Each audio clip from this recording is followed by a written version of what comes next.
Okay, we are going to get started. Do you need this? Okay. All right. This is on nice and loud. Wow, that was really fast. That you all went like quiet, at attention. Like, okay. How are we all feeling? How was the week? What is something you implemented, accomplished, or even a roadblock you're working on from the past week? That is a win. Okay? Yes.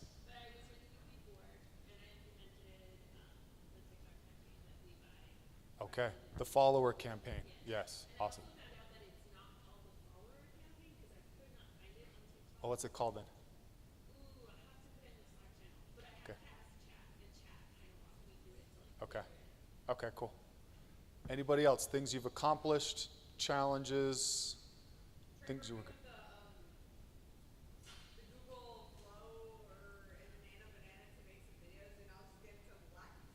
Oh, okay. Coming out like just really weird? Okay. Okay. All right. Has anybody else been using Google Flow at all? Did you see the sign up for Michelle's TikTok shop workshop up in Park City? I bet she'll be able to help you with some of that if you can make it up to that. Anybody else? Okay. Okay. All right. What's the reason why? Because of content or just? Okay.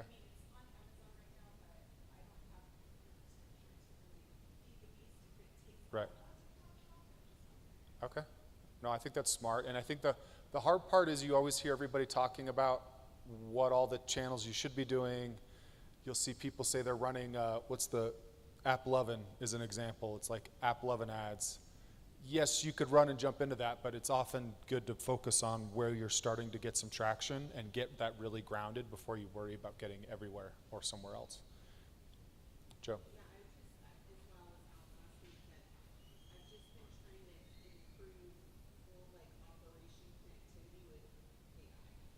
Yeah, absolutely.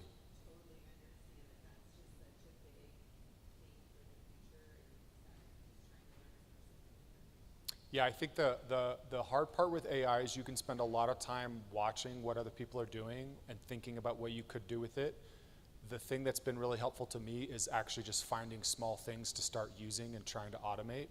So with like Commerce Catalyst now, like we've got a database created with everyone who's ever come to an event, and I've got AI that can filter who's in that to try to invite, so it's all about taking those baby steps, and then you start to, I think it actually does a better job of unlocking what you think you can do with it when you start to actually start using it in a practical manner.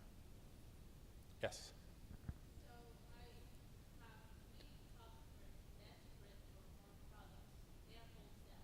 Okay.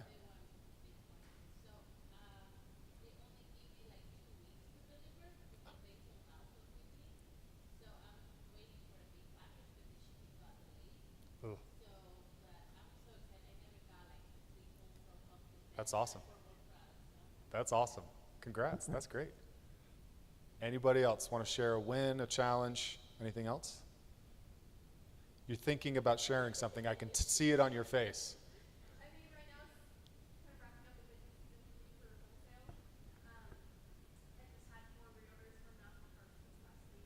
Awesome.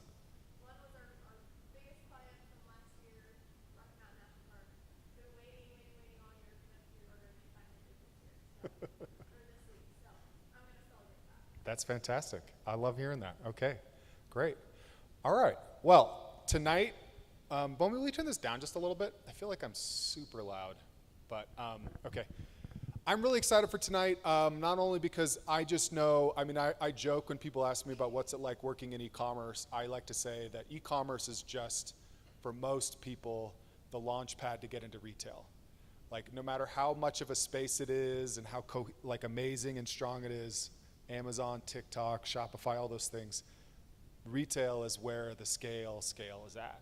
And so tonight's one of those big things. I know everybody here, we had several mentions about wholesale orders.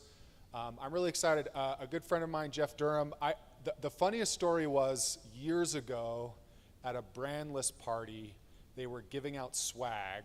This is like 4 or 5 years ago, and there was a Gimme brush in there. I'd never heard of the brand, shocking, I know. I took it home, and my wife and daughter just start fighting over this brush all the time.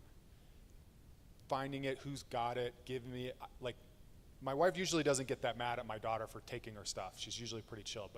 And so I finally was like, this is so silly. I'm gonna go buy some more. So I bought 3 more brushes. We actually rebought a new one recently because my daughter had, like, half of it was missing. She had, like, stepped on it or something.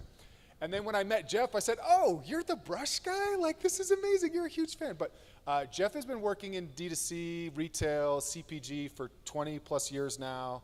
He actually leads a large group of some of the biggest, best brands here in the state, and is a giver. So some of the women that are enrolled in the Basecamp right now, I met actually through Jeff, Bree, and Kimber, and he's just a giver. He's here to give tons of content. He's here for the whole time. So, and the structure is really, well, I'll let you introduce the structure, but it's very much just what you need here. He's not here to talk at you. He's here to work with you. So please give him a round of applause. For everybody at home, drop questions in the chat. We'll be interacting, but thank you so much, Jeff. Thanks, Matt. Do you want me standing up here or just wherever? All right, so I'm just going to share my story real quick, and I'm also worried about my power. Let me just check that. I think we're okay for now. So Jeff Durham, family business. I've been working with my dad and my brother for 20 years, which is in and of itself its own win. But I'm grateful for the way that we complement each other. And being a part of a family business, I think the benefit or perk is that you have instant trust. How many of you work with family? Anybody? A couple of, most of you? Have you hit hiccups yet? Is it just all peachy and perfect? I can honestly say for 20 years, my brother and I have really not had big blow-ups, and so grateful for that. But yeah, Gimme Beauty is one of many brands that the parent company Durham Brands has launched, and we've been at it. I will say that we've had 15 brands that failed, or that were like a base hit, maybe a second base, but Gimme Beauty's clearly been a grand slam for us. And so as of about 2009, we launched the brand. The story behind the brand is that my sister and I and my brother, she pitched us this Gimme Clips brand for her little girls that was little flowers that you pin into your hair. And she built the design of the logo, the website, kind of look and feel. And she said, she just pitched it to us, and we took her up on it as just winding down a scrapbook brand called Imaginus. We sold it to American Crafts, which is a Orem brand. And when we sold that, it gave us a chance to put all our eggs in one basket. We shut down all the brands that were kind of floating around. It's like we were drilling for oil, right? And we struck oil. And so Gimme was, we're really backwards. Matt just described the typical evolution of a brand is that you build a website, start to build a community, build your social channels. We didn't, for the first 15 years, have a website. We didn't have social. We didn't have anything. And we just hired salesmen that knocked down the big doors until we got distribution, which, looking back and having spent so much energy with brands, I'm like, I do not know how that worked. But it was just brute force. And we learned the hard way, like you have the benefit if you're going into distribution that if you develop your brand, that you have worked out a lot of the bugs before you get to retail. I didn't have that, so I got millions of dollars of returns because I had the wrong product in the wrong place. Like we were selling little baby hair clips to pharmacies where their average customer is someone picking up prescriptions that, they're just older. And so we didn't negotiate contracts right. We got literally container loads returned to us full of hair clips. So you can be great at something, but it can also be a danger, hazard. So long story short, we're here today, and what Durham brand stands for is I say it in two ways. We're too dumb to quit, and we persist things to life. So congrats to you for being here, for having made it this far. There's obviously still mountains to climb, but I'm here to help you make those mountains look a little bit easier and to help you skip over some of the potholes that I fell into and to take some pain out of it. So by nature of the content we're preparing to share tonight, I taught an 8-week course to 15 female founders from a group called Entreprenista. And Kimber, who may be on Zoom, she was part of that group and was part of this course. So some of those people were from Utah, and I've shared this, but for me, this is 20 years of work boiled down into 8 weeks, 8 modules. And so I thought it would be fun to just create more of like a open office hours to where you guys can point me in a direction across these 8 topics and then let you guide or drill down to the topics that you really think would be beneficial.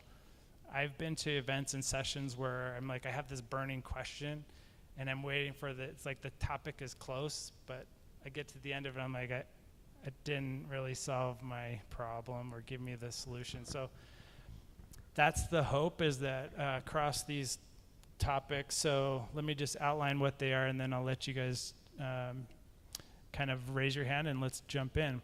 But week 1, if you can just read it from the top. So starting with vision and viability, it's about the foundation. So each of the 8 weeks has about 7 topics. So again, there's like 50 topics here that we could go into. But if I were to just roughly give you the main bullets, you've got supply chain and systems, you've got pricing, you've got raising capital and funding, we've got how to prepare a pitch for a buyer, you've got how to build your brand.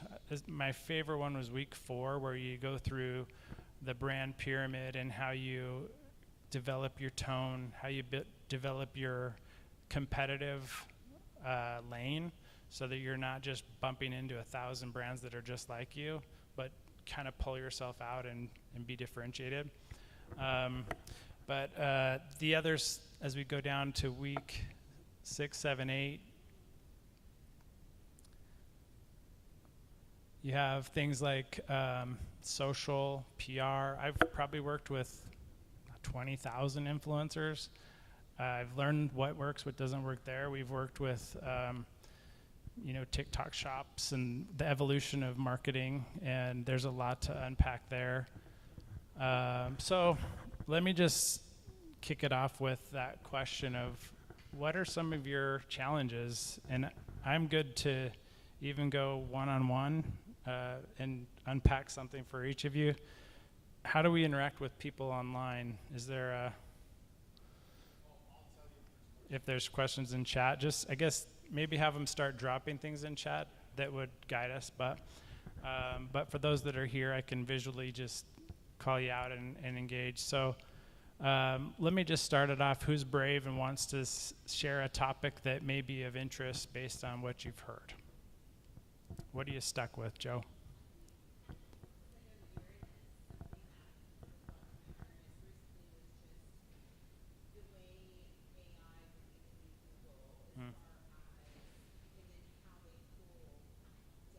Yeah.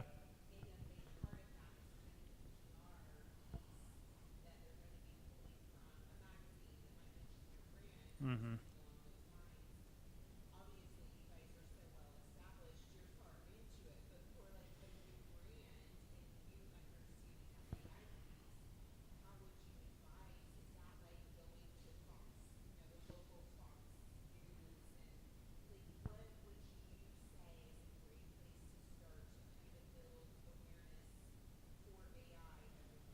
Yeah, that's a really good question, and it's a big question, and I'm not sure that anyone has all the answers of the future of AI, but I will say this. I just got off a call specifically with someone that's kind of pioneering on this front, and if you were to rewind I don't know, 15 years ago when the first online shopping happened, right? We all had to get this level of trust to work with the web. We were scared to put our credit card into some website that we maybe trusted. And over time, we became comfortable, and we were willing to do that. Now it's like we don't even think about it. We have our credit cards stored in the web, online. But so the future, the next stage for brands, and even where you have like the retailers that have deep pockets that are trying to be at the front of all this, you have to readjust how we approach online. So at this point, we're now, if you were to flash forward maybe 3 years from now, what I predict will happen is that right now you're probably hesitating to give that credit card to an agent, right? An AI agent, because you don't know what they're gonna do with that. Maybe they'll buy something or overspend. We don't trust it. So I think number one is that we have to start to find a level of trust. We have to understand where we feel safe and where your consumers feel safe. I think the biggest thing that will guide you into the future is to intimately know your customers and guide them with solutions and let them kind of a la carte pick where they want to live. But so kind of to land the plane on that, I think the future of shopping will be agentic. I think people will engage with AI and they'll start to develop that trust to where what will really matter is that when your brand is dropped into, if they go to AI to search for something in your category, your brand is going to have to register like it would on a Google search within AI. So all the large language model platforms with ChatGPT having your, and I'll just leave this as a seed planted. If you want to meet agencies that are at the front of this and that can take your brand and do this for you, there's an agency that I'm working with, and they're here local, but they've developed tech that just puts your brand into the system and lets it get ranked across AI. So instead of Google that has its algorithms, this search will take Gimme Beauty, and it will tell me that I get a rank of 50 in the AI platforms. And so then what do you do with that? Then it prescribes, you've got a negative Reddit review that chat is weighing very high compared to what Google would rate it. And you'll go and you'll address that. You'll either go talk to the person that left the review, or you'll add 25 more reviews somehow and address that. But this agency specifically prescribes, it gives you a score based on how you're sitting in that AI environment, and then it prescribes like job tickets. It says if you do these 25 things, we'll get your rank up. And all of a sudden you'll be at the top of the rank within the large language models. And then when people go to search from an agent standpoint, you'll come up first. And they have proof. So an example would be like they're working with a home security brand, and 6 months ago they were getting like the worst score. They were like, don't work with this home security business. They have negative reviews. They're not safe for kids, whatever. And within 6 months, they now register in ChatGPT and other models as the #1 most safe home security system, most trusted, because they've countered everything that was negative. So that's a long-winded answer to your question, but I think the second thing I would add is just don't build brand alone. That's why I built a forum. Everybody's picking up little crumbs of what's next in AI, and I just love rubbing shoulders with other builders that figure things out. Do you have any other follow-ups than that? Does that address it? I will just add this one last thing is there's leveraging AI within your brand and in your community to shoppers, but there's also leveraging AI internally. And there's a lot of value that you can get by creating agents that either consume your brand personas and then speak to you or guide your decision making if you can train it well enough. We're working on that with Gimme Beauty. We have so many inputs with 30,000 stores and retailers. We can capture this data, build an agent that is informed on our consumer profiles, surveys that we take, reviews that we feed it, and all of a sudden we can take our marketing team and use that as a sounding board to, well, what does, we call our consumer Lauren, what does Lauren think of this idea? And it will take 10,000 data points and say, she hates it, tweak it this way, she'll like it. And she's got one daughter and she's got this household income, she can't afford that, or she needs something that's a little more time saving. Anyways, you get the idea, but I would encourage you to take AI both from an external and internal, because it can sharpen your ability to show up. It can give you the keywords that you should be using very quickly, and it can evolve with you. So, great question. Any follow-ups on that, or should we jump to another topic?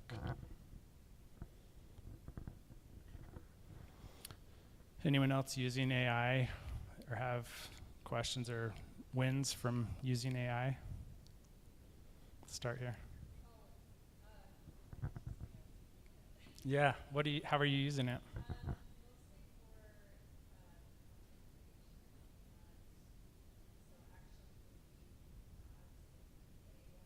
Mm-hmm.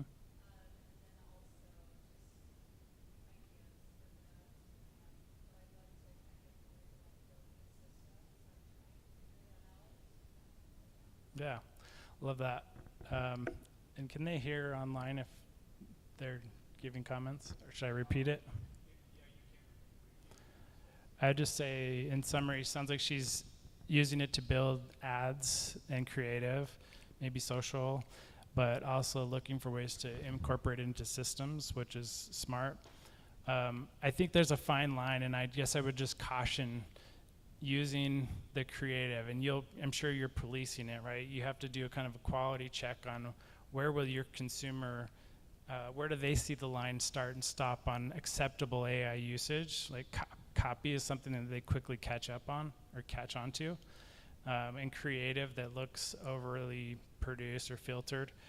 I think anytime you can use AI to, maybe a spin on that is, instead of using it as the final output, use it as something to accelerate creativity, that someone is sitting there and auditing the options that are raised by AI, and then they're polishing, as opposed to letting it be your final solution, if that makes sense. Who else? So someone else raised their hand. You're using AI? Was it you? Yeah, what are you doing with it?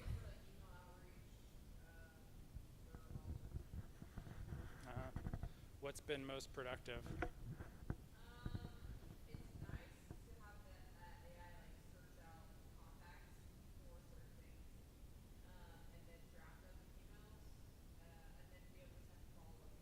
Yeah, that's great. Is it actually embedded into your email management system? And can you share what platform you use? What's that? Discord?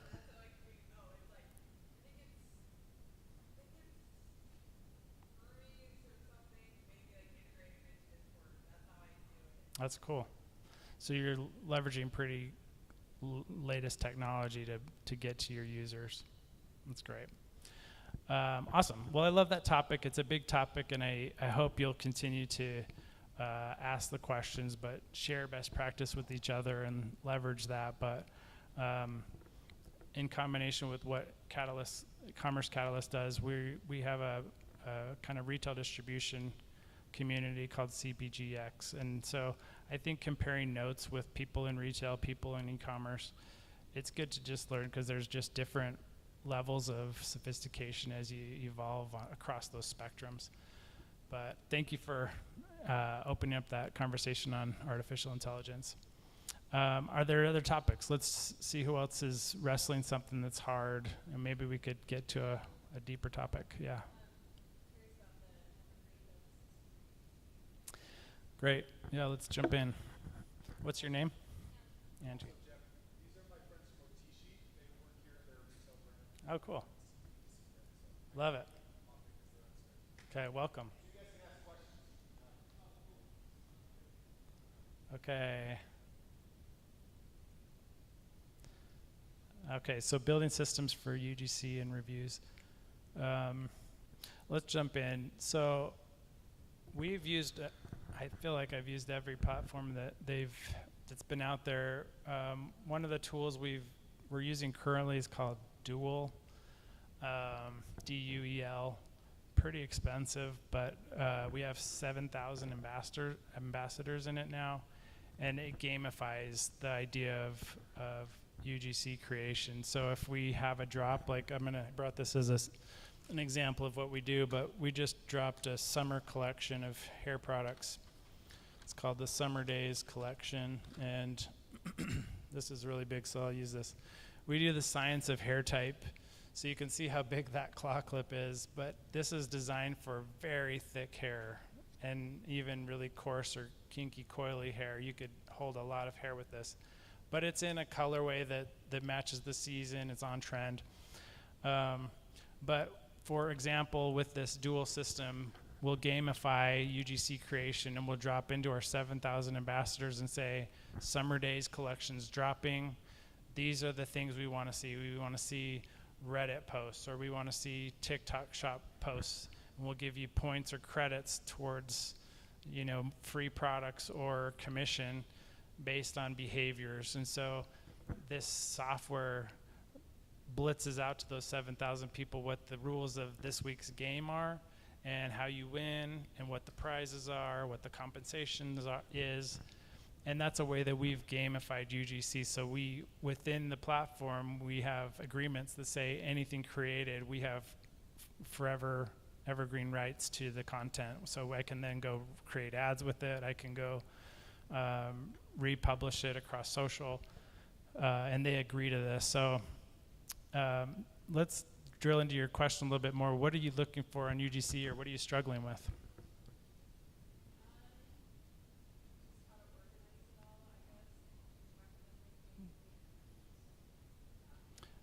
Do you use an agency, or you running it all in-house? And do you have, what is your current method? I mean, do you have something that tracks usage?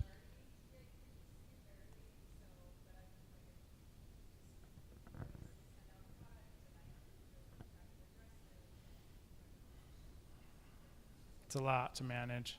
I know there are lower cost, entry level, like ambassador program solutions, and if you shoot me an email, I could have my e-commerce people send you a list of options. But I think that's part of the key. One of the tactics that I like to pitch is that you don't have to pay high fees to get UGC. Product is a great way to get free UGC created, but I think also, again, collaboration. I'm a big fan of finding brands that are in your similar size or maturity that are willing to swap. We do a lot of product drops. Like, I'll just spotlight this one, Sora, that I met today. Like, to do a swap with a brand like this makes sense for us. We do hair ties for athletes. To drop a little hydration solution in our sample packs is a great way to develop UGC, because we send maybe 500 samples, and we both put those in our shipments. But we also ask them, in order to get that swap, we want you to create content with your community in advance, and then we'll launch together with that UGC content, and that feeds the launch. And then the people that have already used it jump in and give reviews, and they talk about it, and they share it, and we get to spotlight them. Sometimes the gamification is we'll spotlight someone on our home social, so they get a chance to be in the middle of the brand's social for a day. So, but tracking, it's a lot. Software helps, but good old Excel spreadsheet is great. I just think staying on top of it and treating people equally. I mean, if you favor one, then everyone else wants it. We've learned the rule of consistency is really critical to not frustrate people. Like, everyone wants their own custom discount. So I just make sure if you're doing custom discount codes, you keep the discounts level because you don't want to get, you got to, it's a small world, it's a small community. Yeah. When you started your investment program, how did you kind of get the word out? Yeah, so one of the things we started to just prime the pump was a Facebook group, and we just did invite by invite only, so it felt a little bit exclusive. And then we gave them perks. We had like merch that they could get for free. And for the first few weeks, it was like there was always something we were giving away, whether it was, it didn't always have to be something that cost a lot of money. Maybe it was a free product, or we let them be part of like the product creation cycle so they could give feedback. Everyone loves to give their opinion. But we started to have that community to where we created consistent behaviors so that they expected things. And once you train them to have consistent cycles, then you just start to introduce the UGC expectation, and they come back for more. So I'm a big believer in consistency to train up a community to do behaviors that you need. Does that answer your question?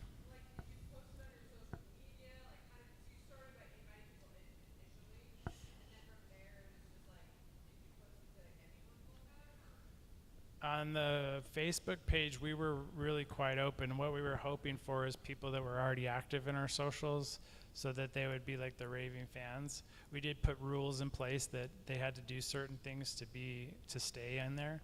But I mean, if I go way back, it started with, I showed up at a Pinterest conference, gave 1,000 bands, and I had to take everyone's email address, but I built up a little bit of an email database, and then I used that to build the Facebook page, and then I used that to build the Instagram following, and then I used that to build the TikTok shop. So it's dominoes, and there's no shortcut. But I would say some of the things that accelerated that traction were giveaways for us. If you can get a couple of brands to give away together, you cross-pollinate, and that was an accelerator, a little bit of a cheat. Sometimes we would pay an influencer to give something away, and we just mentally processed, would I pay $1 per email address or whatever you figure out that amount is, and then put a price tag. And once you get someone to say yes, where they meet that criteria, that's where you start. And it could be, I have $50 today and I'll have $200 tomorrow. But yeah, I mean, those are probably pretty basic answers, but for us, it's a compounding of all those things. The last thing I'll say is I told you about, we go to a lot of marathons and races. Giving someone something in the environment where it really matters is a way that you get, there's like, I could paint Orem with hair ties, but I'm gonna give one to Bob, the accountant, and I'm gonna give one to like the wrong people. When you get the right product and the right activation, you'll get the loyalists more quickly, and those are the ones you want. So there's definitely an art to finding your segment. Let me show a few more slides on this just to see if we get any further. Let's see. I don't know if is anybody in retail now or in any retail distribution? What kind of stores do you work with? Okay. So you have like gift shops. One of the things that, this is more of a representation of what retail relationships allow. So at Walmart or Target.com, they let us syndicate reviews, which means that through technology, I can take again, we're a mature brand, but back in the day, we didn't say we had 500 reviews. Now we're at like 20,000 on our hair ties. But when you go into a new environment, and if their websites allow you to syndicate or pull over those reviews, you instantly, when I go to Target and launch something, I instantly have 20,000 reviews. So I would think about how you could get whoever's reviewed in the past to jump to your new environments and transplant your reviews quickly. It really helps those dominoes tip faster because the competition's not going to be as fast as you. Yeah, so this is more for retail distribution, so maybe just plant that seed in your mind into the future. If you get into like a Target, or let's go more local, like a Harmon's. This is called Bazaar Voice. It's a software that syndicates. It basically maps those fields to the same fields in their retail environment. So, but there are other technologies that do this in different environments. I just say hunt that down and see how can you leverage what you've already built into new environments as quickly as possible.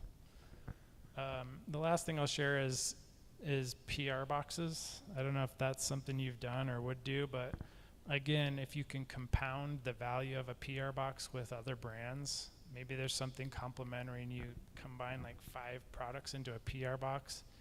You all point your socials to it. You all bring your influencers, or everyone pays a 20% of the influencer fee. We do about 25 to 100 PR boxes with every launch. And that's a way to really open up, to build up to the launch. So the second we go live, there's 25 to 100 people doing an unboxing and in a video and showing how they used it. So for us, that's another way to build content. You like set them up to really win in their UGC, right? They have something really exciting to open up. And like this box has a lot of cool stuff, but if you know that if someone got every piece of the summer collection in an unboxing, they're gonna wear it, they're gonna share it, they're gonna show their daughter how they did their hair. And so for me, $20, I get a lot of good content that I can leverage up. Yeah.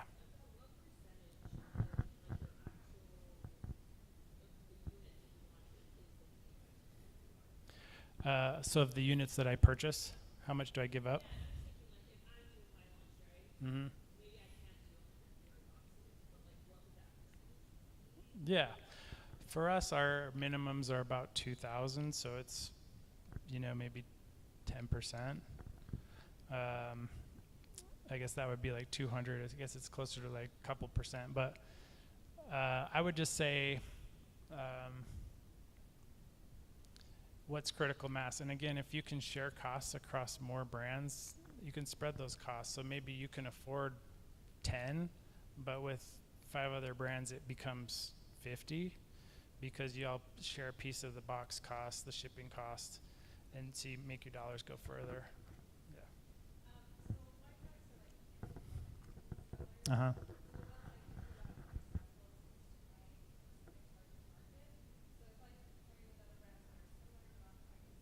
Mm-hmm. Yeah. Yeah.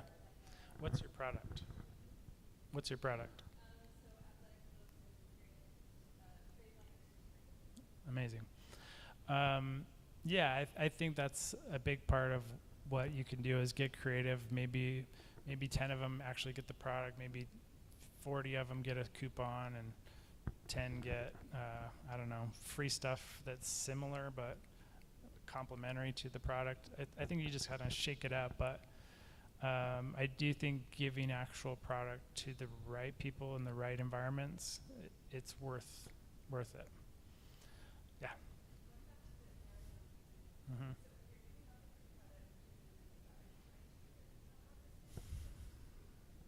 Yeah, and I would say there's an evolution. Early stage brand, you're just hungry for that one touch point that you can own. So an email address is really critical. So you might be, what are you willing to give up for that? So in the early days, everything required an email address exchange, or follow us, or whatever. As we get bigger, it's more about awareness. I just need more people to have seen it 7 times, and in theory, after the 7th time, they convert in retail. So it evolves, but it's a barter. Have you ever done the game Bigger and Better, where your kids like show up with a mattress and they're like, look, in the early days, grassroots, you're taking your precious $1,000 for marketing, and you're saying, I need to turn this into $50,000 worth of value. And so it's, what can you exchange? But I would, every time you can get an email address, it's a big return because you can get that lifetime value. And I would preach lifetime value, and I'm preaching to the choir. Matt does a lot of subscription where you generate the lifetime value, but anytime you can find something in your model that can be a lifetime recurring product, maybe it's subscriptions to exercises or something that gets them coming back. For us, it's hair ties that we can subscribe them to like a 3 to 6 month repetition. So I then know how much I'm willing to give away at a marathon or whatever, and I know that I'll get a return after so many months. So I think it's just mentally knowing what you're willing to give up and how much you need to ask in return, especially early on. What's worked for you to get emails and get that kind of value? Okay. What's your product? Okay. Thank you for doing that. Yeah.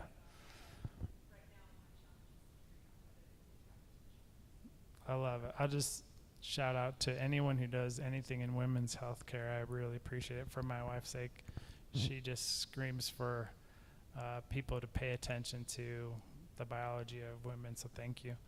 But I would love to brainstorm with you how to build your list, because you've got something that a lot of people are very passionate about. I don't think it would take much if we get creative together of how we can accelerate that. But it at the end of the day, it boils down to how creative can we be to make a little go very far. Anything else on reviews, UGC, how to get access to customers? Yeah. I guess what would you see as the solution, or what are you trying to hire for? To solve UGC, or?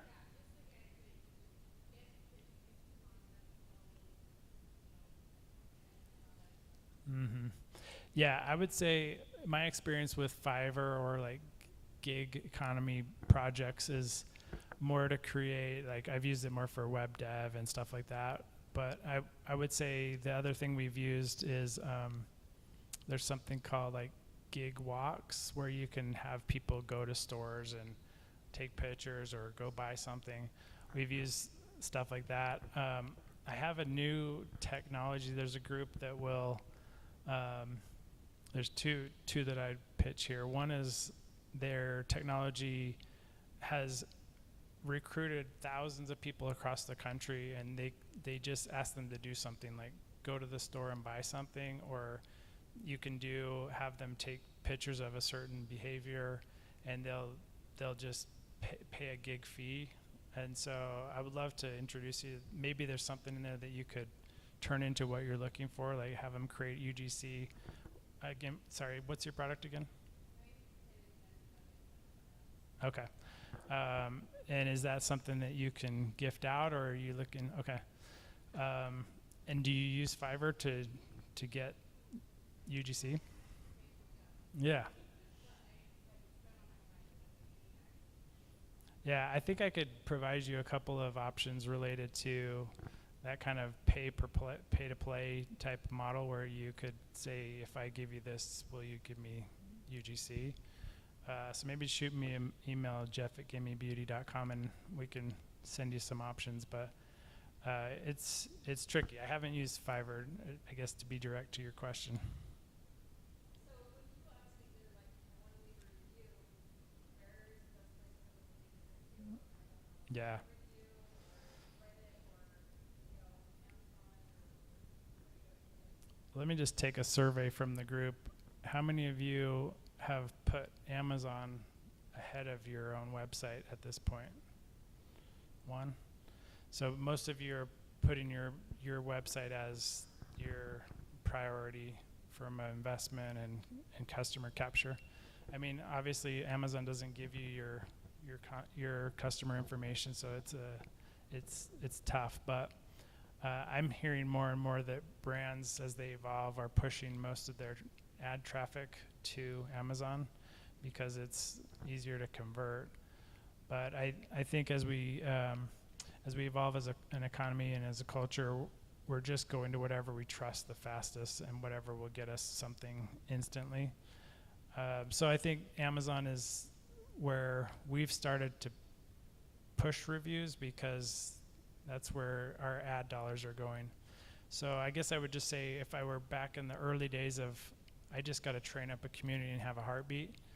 I would probably recommend reviews on your own website. Build up as much as you can, because like I said here, we were able to leverage those and syndicate them across other platforms. Amazon doesn't let you do that, but for us, again, 20 years in, we're just now starting to really bet on Amazon. So 20 years we fed our own website and built community there. But great question. Yeah.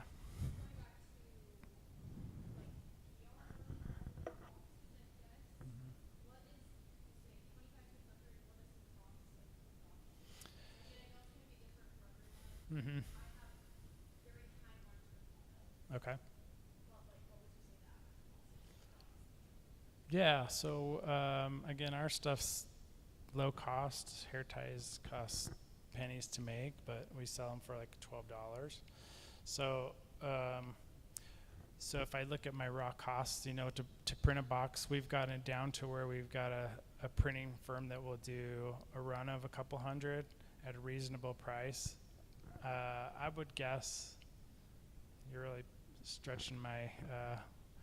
I delegate a lot of this, and I don't have the details, but I would guess we're probably into the boxes for like $500 to $800, and they're custom, nice-looking boxes. And then products probably 30, actually probably less, maybe like $10 to $15. So I would guess maybe $100 per box, all in, including shipping. But yeah, yeah. So what's the average price of your products?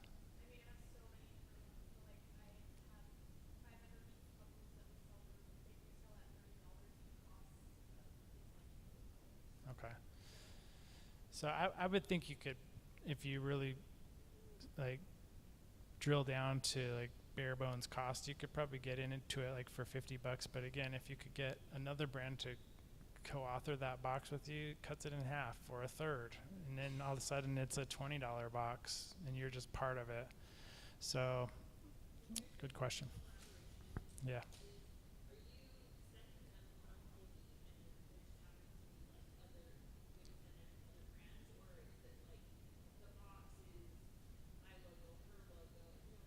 Yeah.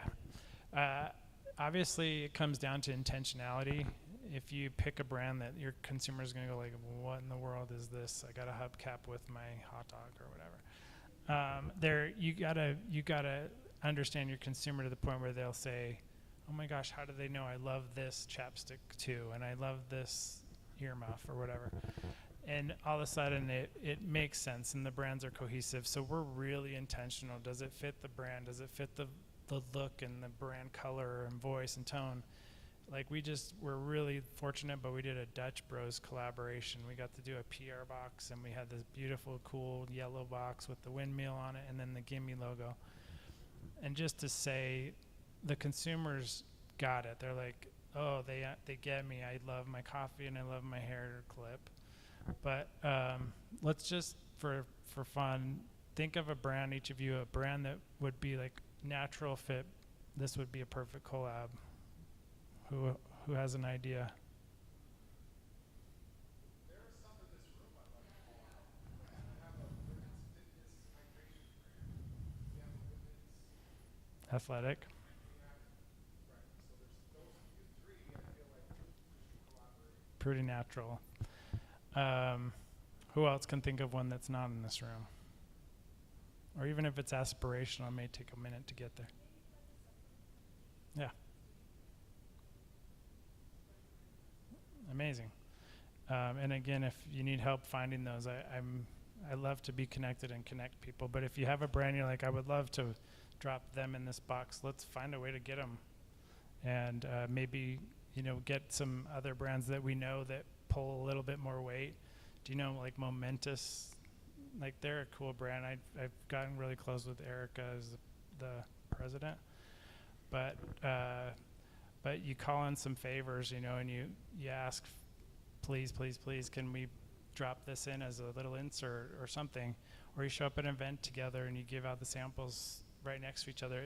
All of a sudden you have instant credibility. Like, oh, you run with Momentous. Okay, you're cool.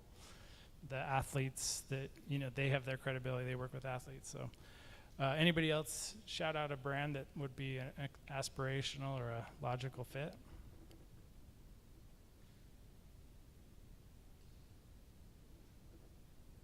I worry about competitors. Like, I don't want to say competitors. I think we're excessive.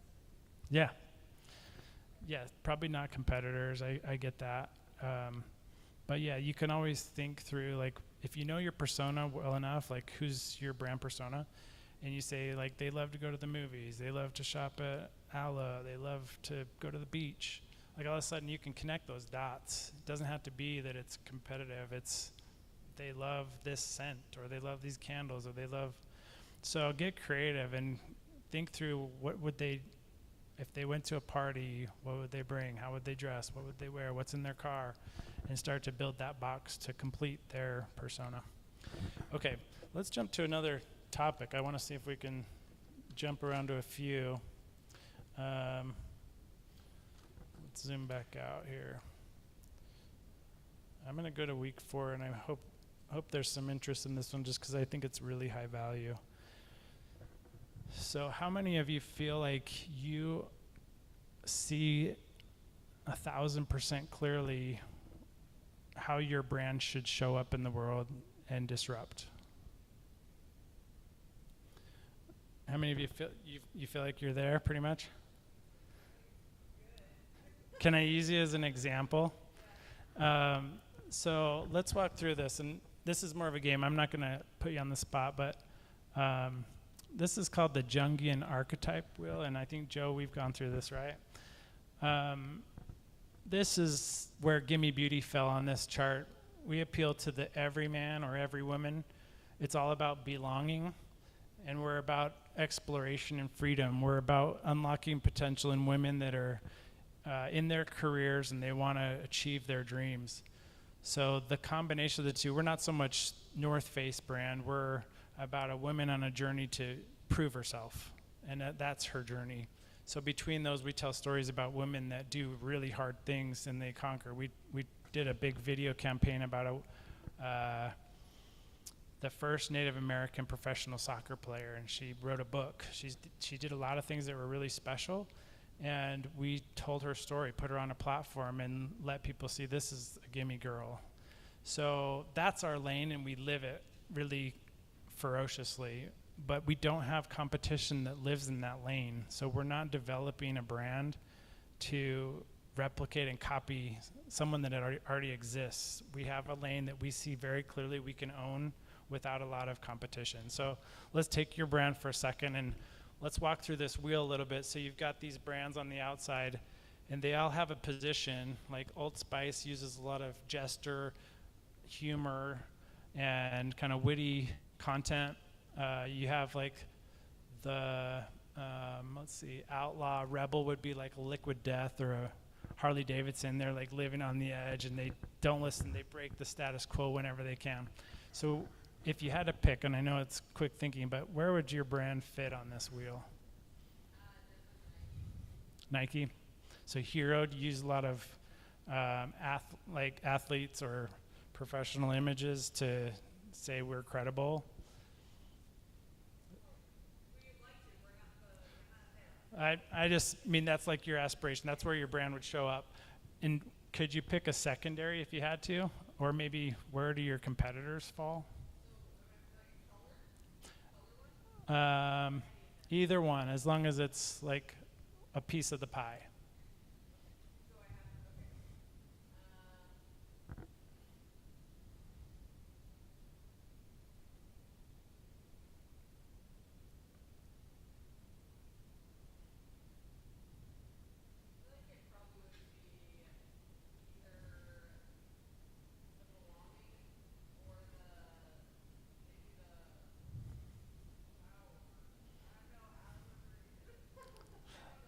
And you can have,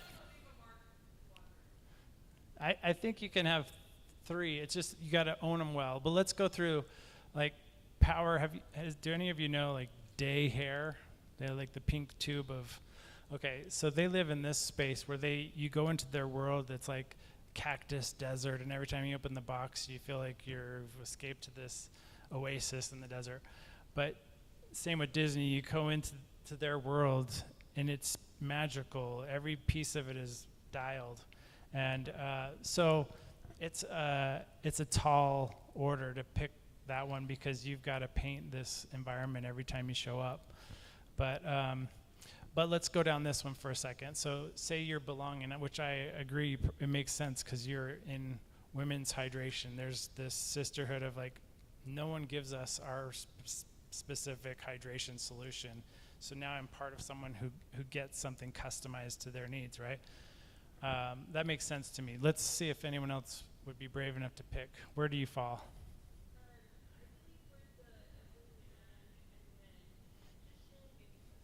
Okay, which is really fun. I mean, very visual, very appealing.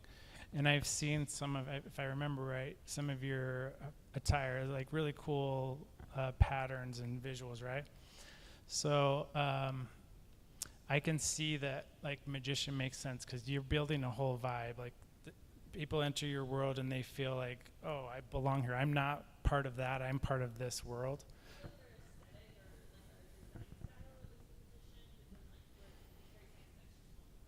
Mm. Belonging, making everyone feel included. We're very similar there where we do science of hair type, thick hair, medium hair, fine hair. We should collaborate. Your people would get our people. Yeah, it would be good. Okay, so does anyone else want to try? Freedom, okay, and liberation, those two. So give me a little sense of how you accomplish outlaw or liberation. What does that mean?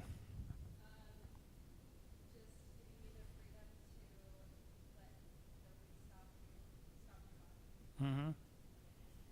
Yeah. Yeah, my wife's a yoga instructor, and she always describes like when I get to my flow state, I'm totally free, like I'm flying. Or if you saw Brad Pitt in Formula One, he's like, I hit that flow state, and I just like I'm flying. So you're helping them escape that liberation, and it's like I don't have to be all of that stuff that everyone tells me I have to be. I get to be me, which is really cool. So. Can you tell me if you feel like you have a competitor that plays in that same exact mentality?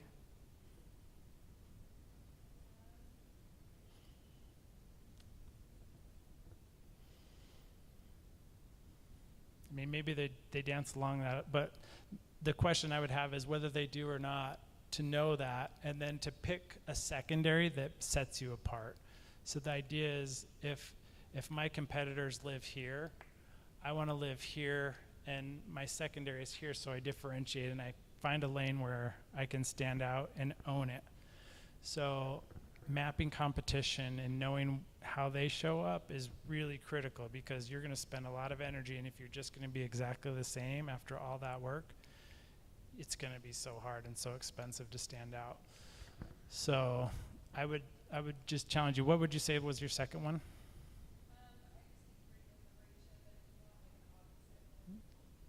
Belonging. Okay.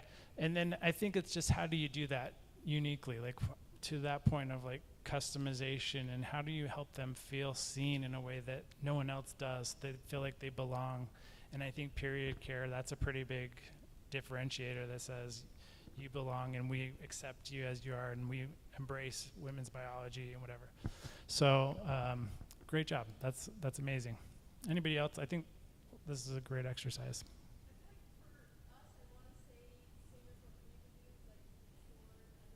Yeah.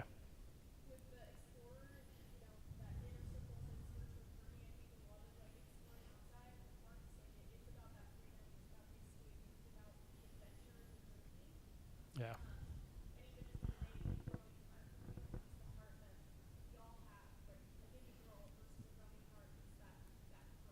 Mm-hmm.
Yeah, I love that.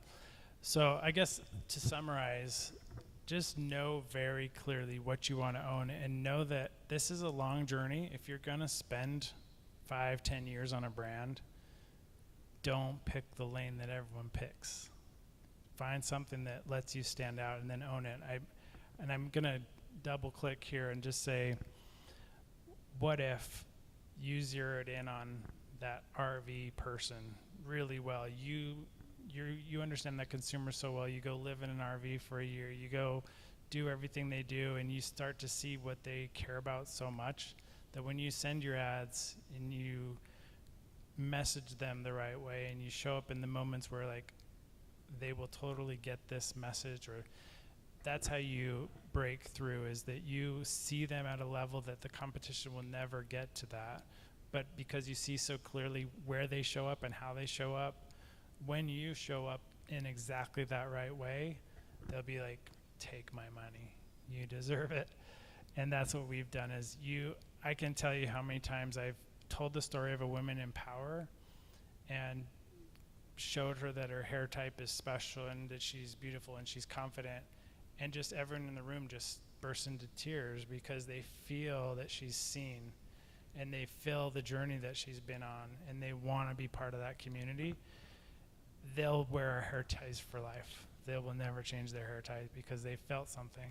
But we do it better than any of our competition. You will not find another hair tie brand that gets to that level of women empowerment.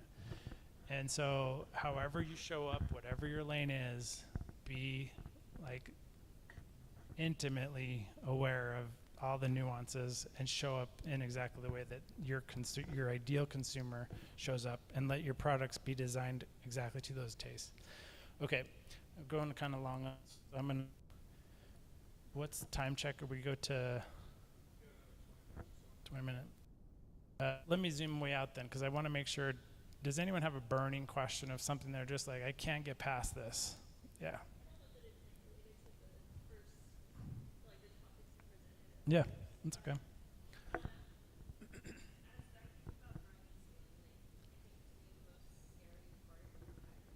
Okay. Yeah.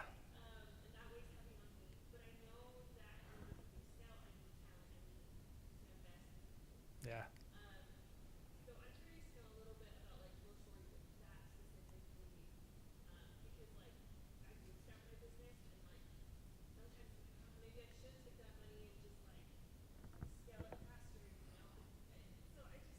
Yeah. Yeah, I've been right where you are, where you're like, I'm doing everything. I'm wearing way too many hats. I need bodies, but what if I hire the wrong one, and then I'm out of cash, and then I can't do this innovation?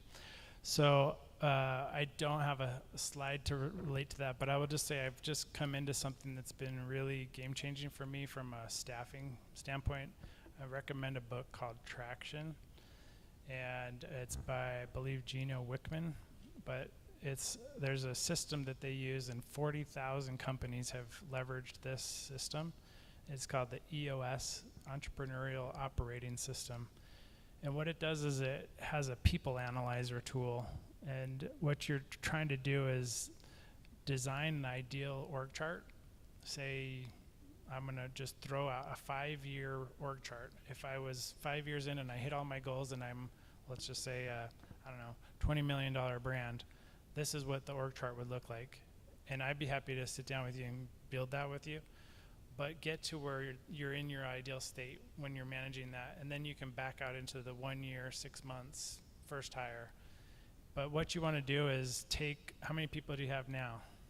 3. You want to understand, delete their names from the org chart and say, right now I absolutely need this role, this role, this role, this role, 4 roles. Then you start to apply their names and you use an acronym. It's get it, want it, and can they crush it or have the capacity, GWC. So if you go through and you do that audit and you say, I need someone to manage all of my social, manage our community and events. Okay, I've got Brooke. Does she get it? Does she understand the role and what it takes? Yes. Does she want it? She's actually kind of bored. She wants to move on to something bigger. Okay, well, at least I know. And then can she crush it? Actually, she's not that great because she's lost her, enthusiasm. Well, now you've got a bad score, so you just got to be honest with yourself. Do I need to replace that role, or do I need to level her up? Do I need to get her coaching, training, send her to a program, get her some upgraded skills? But as you go through that ideal org chart and you start plotting names, and you honestly maybe even have a sounding board, like someone that's not in the business, say, I know your people, but this is my take. They do not fit that role. They don't have the capacity, or they can't crush that. Like right now, I'll just be vulnerable and hope you don't know all of my staff, but let's just say one of my roles, I have someone that they kind of get it, they don't want it, and I don't know if they can crush it. I've got to make a hard decision. I have to either fire that person, or I have to find a right seat to move them to. But if you're not committed to being absolutely disciplined to saying, if I don't have the right person in the right seat, I've got to make a change.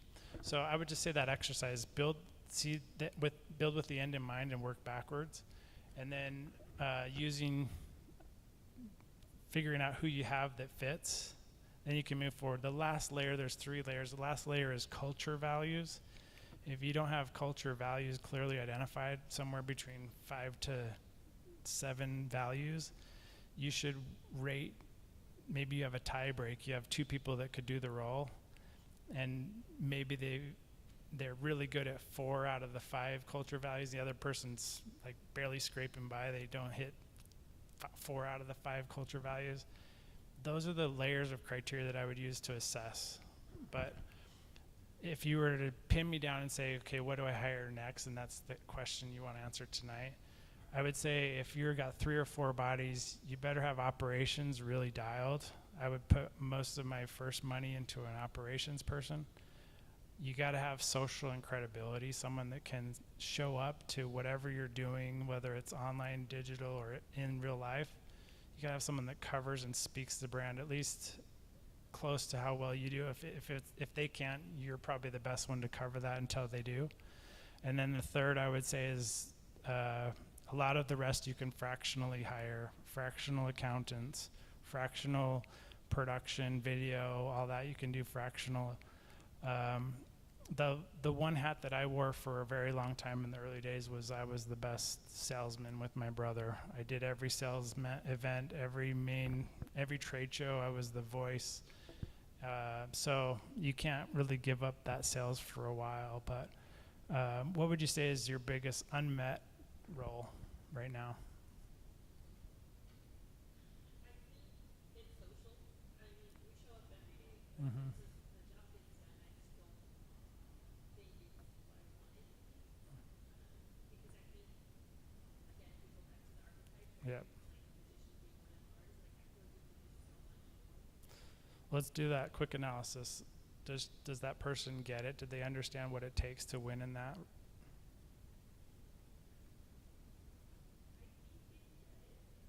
Do they want it? Did they want the role? And do they have the ability to crush it? It sounds like that's where they're maybe faltering.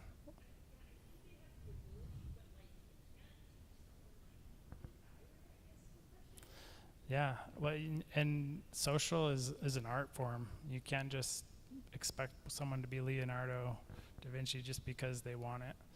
So some of those things, the ability to crush it in some creative function, you can't train masterpiece. So it may be just an honest conversation with yourself in your pondering time saying, it's time for me to upgrade to a master because I've got to crush it here. I mean, that's a pretty key piece of a fashion house.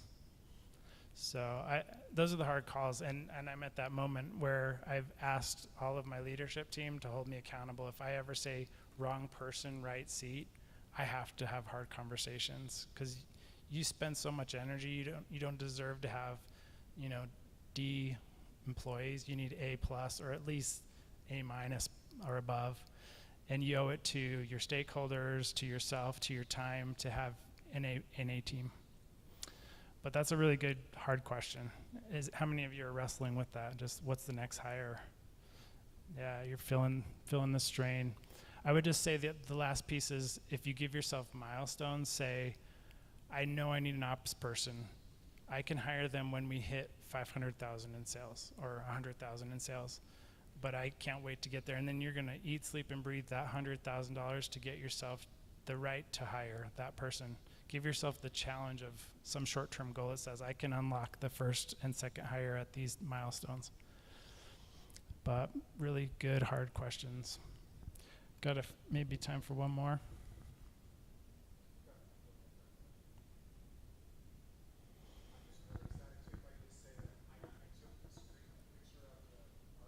Yeah. Did it pick one? Hey.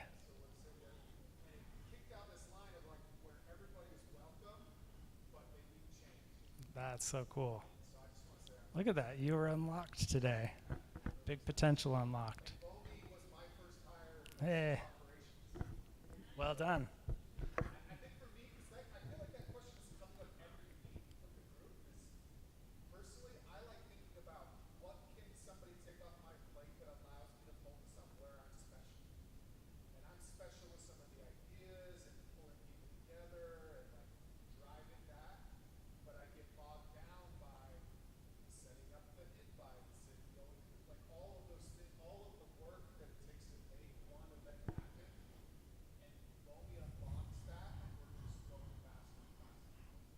Very cool. It's so freeing, liberating, like on that Jungian wheel, that flow state, when you get to the point where you have like 4 or 5 people and you're like, I absolutely need you, and you complement me perfectly across all of those, because at that point you can just go run and be your special power, be who you are. Thank you for coming.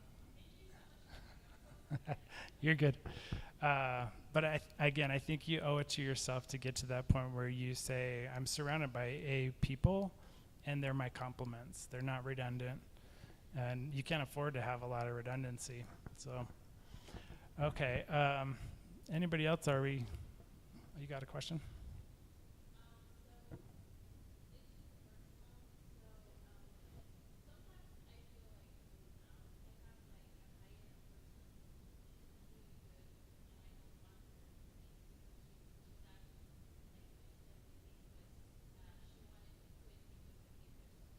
Yeah.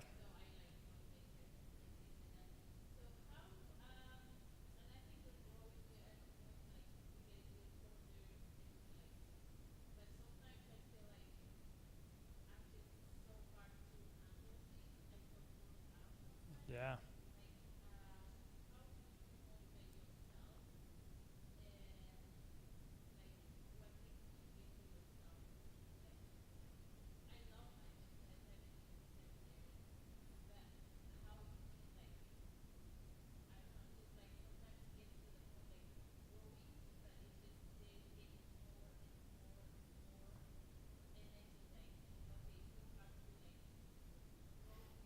Yeah. Yeah. So the question is, how do you have motivation when you hit that burnout point? How many of you are in burnout right now? I'm still in burnout. I mean, we're all in burnout. The reality is, it's just that's going to be a constant cycle. That traction book has a little piece that talks about when you hit ceilings. It gives 5 bullets of what you should assess. Like, what can I simplify? I'm not going to remember all 5, but I would point you to that book. But you're going to hit ceilings probably every year, every 2 years, where you're just like, I just cannot. I'm doing, feels like more work, but I'm still at the same spot. And the unlock is you just do a little bit of an audit of, have I simplified the business? Have I thought about how I could shift my mentality to where we could unlock the next thing? Or have I spoken to outside advisors? One of the things I would highly recommend is, if this doesn't cost a lot, but to get an advisory group, ask someone to meet with you 4 times a year, but it's someone that's like totally has been where you want to go, and take them to lunch. That's about all it costs. But say, will you just be my mentor 4 times a year for a lunch? And most of the time, chase someone on LinkedIn and find it. But if you had that and you could say, hey, I'm burned out, this is where I'm stuck, and they start to unpack what you're describing, and they say, have you thought about using this tactic to help this employee feel motivated again? Or could you simplify this and automate this with AI so that she doesn't feel so burned out on the tedious stuff? Or could you outsource it to Fiverr?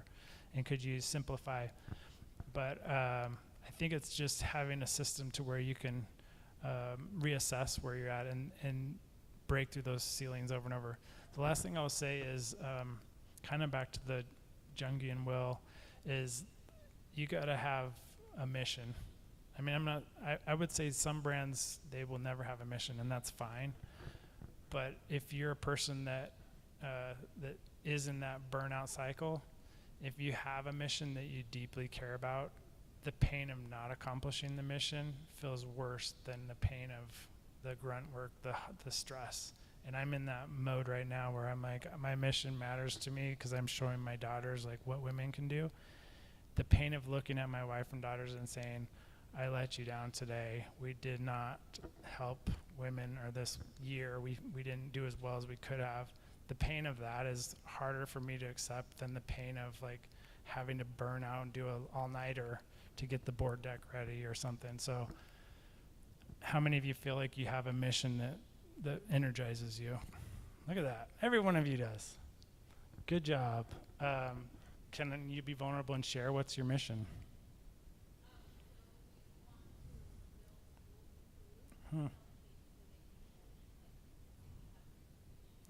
That's amazing. Yeah.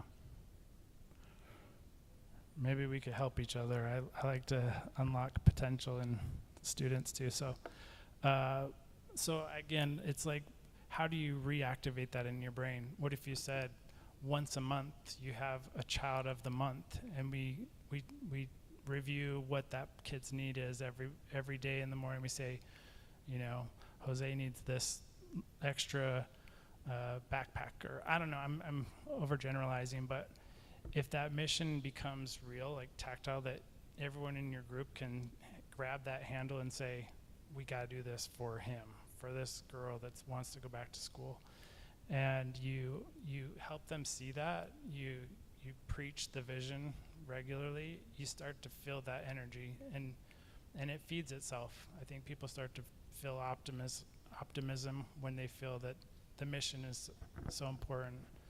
But I think other than that, I think it's zooming out. They say a lot of self-care is like what you got to do. I just can't say that enough. Taking a minute to recharge yourself is really critical. If it means shutting down your computer for a week, take a week off and just go recharge, but be able to come back, go to a seminar where they talk about how to motivate people. Invest in that. You'll come back with ideas. You'll come back refreshed. And so I think there's a lot of value. Those things always pay for themselves.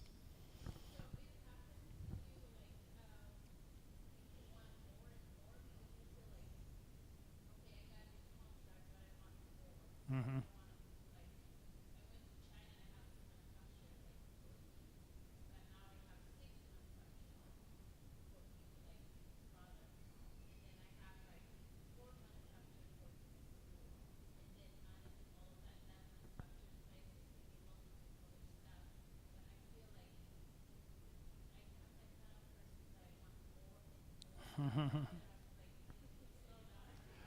Well, there's another balance. Let's just say I'm drawing a metaphor of the stair step. What happens in profitability is you step up and invest, and then you level out for a minute, and then you step up and invest and level out. What happens a lot of times is that people get caught up in trying to be everything. I always pitch books, but Good to Great talks about a hedgehog principle, and the idea that you shouldn't try to be good at everything. When you get to focus, that's where cash flow improves, that's where burnout resolves, that's where focus and traction happens. But if you're always trying to add in ways that aren't compounding to your mission, to who your audience is and your community, it's almost, the unlock is knowing what to say no to. Like for us, I'll give you a good case study. So let's say 10 years ago, I was trying to be like 3 brands.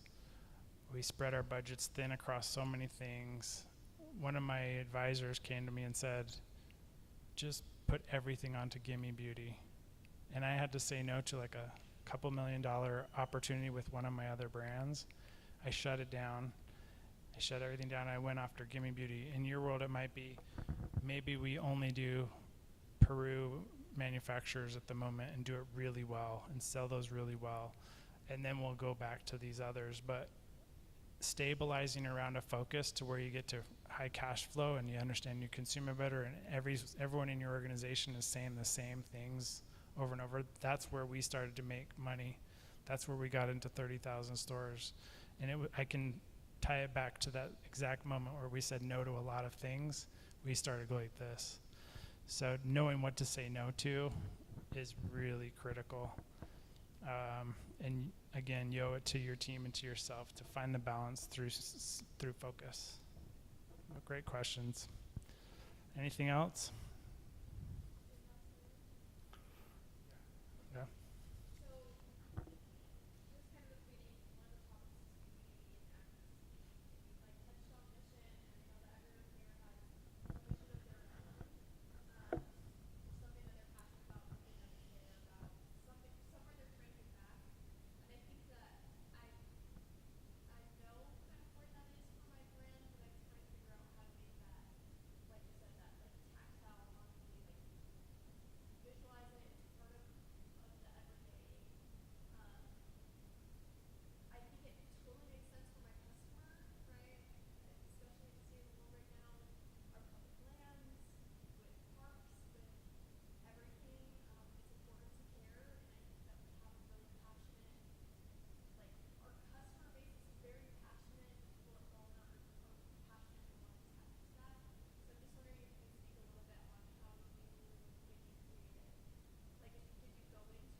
Yeah. I would say, and this is my jam, I just wrote a book. I know, Joe, I owe you the book. But it's about intention. And intention is not something that comes without a price. But there is a science to it, I believe, that you can get to clarity of intention through some cycles of mental exercises, through engaging with your consumer. And so our journey was we took 1,000 existing customers and we took 1,000 not existing customers, so aspirational customers that we bought from a list. And you can do that for free. You can take your current email database and you can go to an event and just survey people. But go to a place where you know it's your target customer. But what we tried to do is find out what does our current customer care about, and that's how we identified where we fit on that map. We didn't decide ourselves. We let the consumers' behaviors, their insights, their perspectives, their hobbies, it told us what they cared about.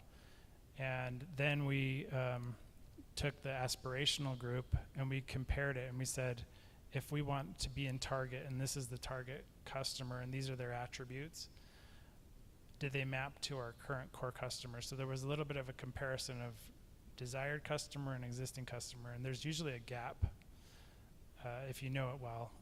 But at the end of the day, we figured out that these women want to chase dreams and we want to help them unlock the brand lives right in between. So that was through science of survey and consumer insights and deep research. It told us to help unlock women's potential.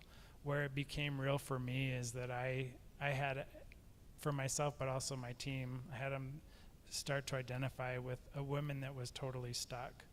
For me, my wife deals with anxiety, ADHD, a few other things that, on top of that, all the perceptions and restrictions that women have in the workplace and business and can't get capital, all these things that are friction points. I just heard that echo enough through the voices of women I care about that something just struck a chord deep in me. My consumer research told me that was the case. The people I cared about told me the same thing. And all of a sudden that all started to align.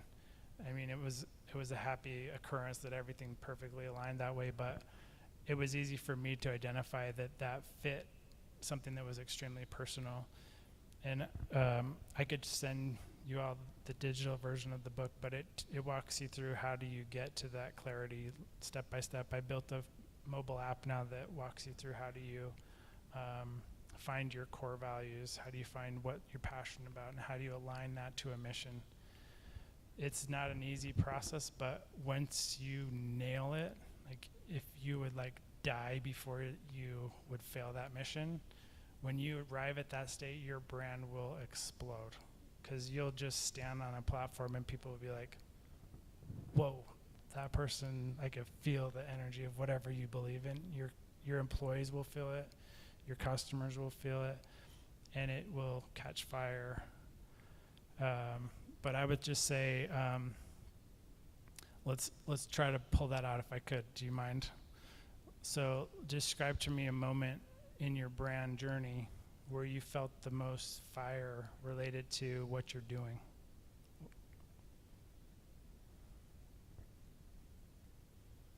I think this is there's kind of dichotomy for me because I achieve the end use needs overview that the fulfill. I would say on like the B2B side, like the direct to consumer, is like connecting with that person.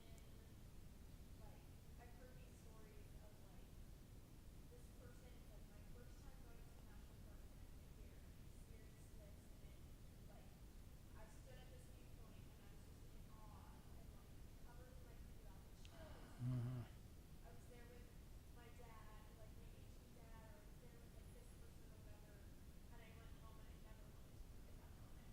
Or like, and then I went to the visitor center at the end, and like your piece of art like reminded me exactly of what I saw, and I'm gonna hang that up in my house because I want to hold on to that memory forever, right? So it's the connection and then that inspiration, and then my hope is for them to like want to care about that place forever, right? Or on the other end, it's like last year, one of the first big parks that took chance on me was the Grand Canyon. And right after they took chance on me was the pole walk back to the Grand Canyon, right? And so it was like this huge moment for me of like, wow, like tens, like millions of people, there's 5 million annual visitors, very captive audience in the Grand Canyon.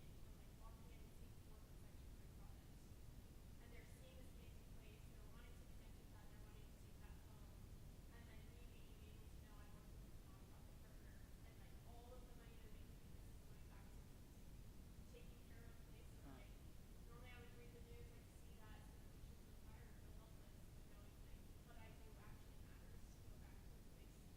like I hiked River Room when I was 14 with my dad. Like it means something to me too, and it means something to millions of people every single year. So like those are the moments that I want to capture, and like how do I build that into this mission where when I can share about that, like you said, like people believe that people are like, I want to do it, I want to connect with that place, I want to protect that place. Like that's the challenge. Yeah. Well, first of all, congrats, because I think you clearly have found something that you could absolutely put your whole heart into. You already are. But the thing that I pulled out from that was if you had a segment that was first time experience, like experiencing a national park, that's a segment that you could really sit on and just say, our mission is to gift that first time experience. And you tell those stories over and over and over. Like the first time you just basically opened a whole new world to these people.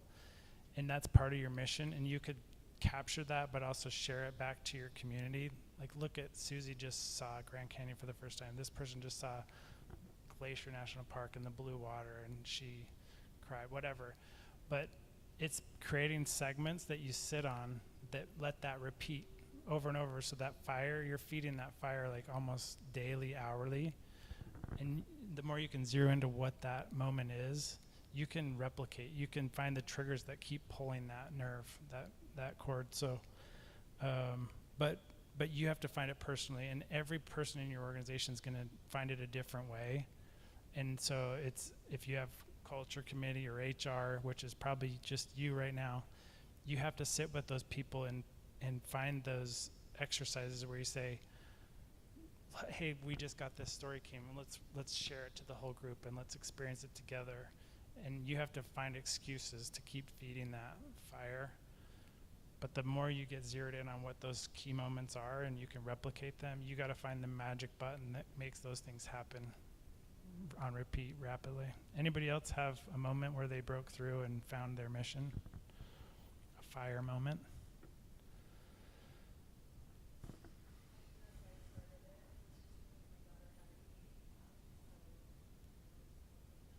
What's your daughter's sport? Dancer. It's amazing. So you can tie that. You have to anchor to something that's like a core memory for you, and now you have to like take that very far. But how do you find the ability to extrapolate that or spread it? Or are you kind of stuck in the same loop?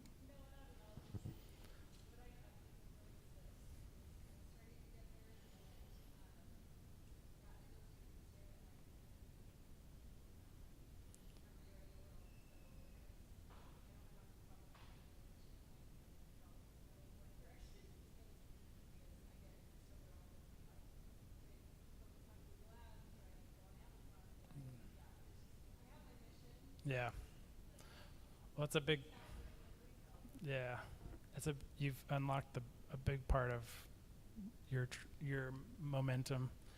So strategy is a separate thing, and there's tactics. But I would back to kind of the earlier advice. Get an advisory board that's also maybe felt that mission, so that they can convey that, but they can also advise from that center of strength.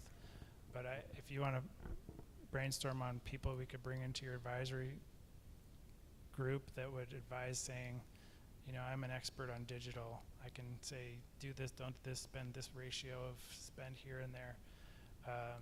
That's solvable.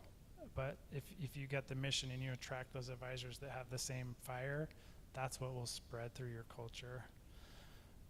And once you, I guess to summarize all this, if your goal is to get into retail, it matters even more that carries through, because all you have is something on a shelf, and you're just hoping that someone goes and feels something. You have like 5 words that you get to use, but if you can get all of these things we've talked about tonight put into that packaging or a poster that maybe you get an end cap, you've got to start now building those stories so that when you design your packaging, that it conveys everything we just went through. It conveys that you're a magician and a jester. It conveys that you have a mission. It conveys that you have better innovation, and you've addressed special needs that no one else can offer in 5 words. And for us, that was painting our wall pink, blue, and purple, and that was how we clearly identified hair type. So we cater to every woman by having thick hair, medium hair, fine hair solutions. And then our mission is the hardest one for me to convey on a piece of packaging. So it kind of falls off on behind. You just hope they follow socials and get caught up in the mission. But I think I'm going to wrap here. You've been so great to engage. I hope you got value from this. And more importantly, know that I'm a buddy in the CPG ecosystem. If you want to deep dive into any of these, I can send you the videos of what these 8 weeks, I can share all 8 weeks. And what I usually recommend is watch them on like 2x speed or whatever. Just blitz to the parts where you feel like you have a need. And then if you want to shoot me a list of questions or something, I'd be happy to follow up. But as you get closer to retail and you want to get advice, I think that's where me and Matt bridge is. I can help you cross that threshold, and I can give you advisors or whatever you need to enter and do that well, whether it's big box retail or national park shops. We're just entering into Fair. Has anybody used Fair? We're just starting that, but do you like it? You would recommend it?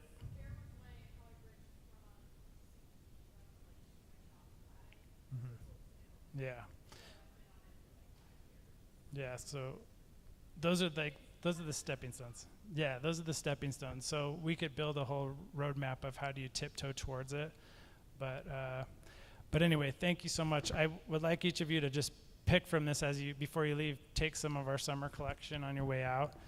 Matt, thank you for letting me be here. Bomi, thank you for organizing and coordinating. And I admire your missions. Again, my mission is to unlock potential in women, and this is a symbol of that. Thank you for chasing a dream. Don't give up. You can do it. I believe in you. And that's a wrap. Thank you.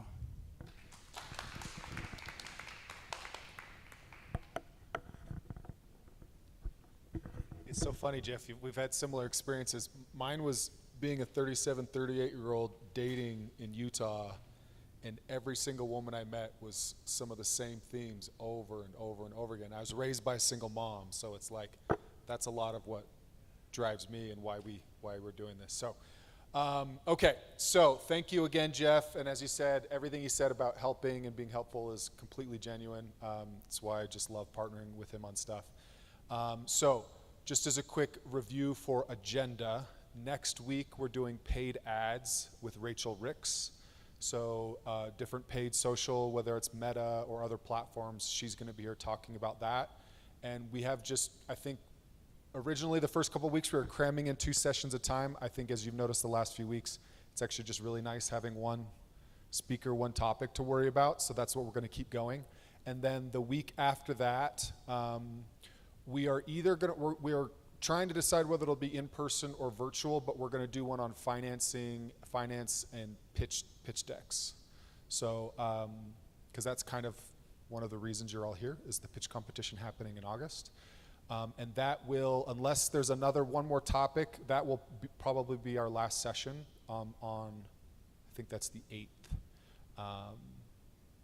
Okay, so that's where we're at with everything. Again, tons of resources on the Slack, past speakers we've shared, office hours and stuff in there, right, Bomi? I think I've seen some of those things with email and Caitlin and stuff in Slack, right? So if you're looking to get any time with like Jenny and Megan or anyone else that's come, they're in there, Levi as well. And I'm trying to think anything else for announcements, Bomi? No, okay. And as you've heard me say every week, Ecom Elevated, we'll have our creator brand matchmaking event there, and I will get you your free tickets. Don't worry, you're all there. So, and that's it. Thank you so much. Oh, wait, Angie, yes. So it's my birthday. Today? Yeah. Oh, happy birthday. Awesome. Yeah. She brought pizza a couple weeks ago. She's bringing cookies tonight, so thank you so much. Okay, awesome. Thanks, everybody.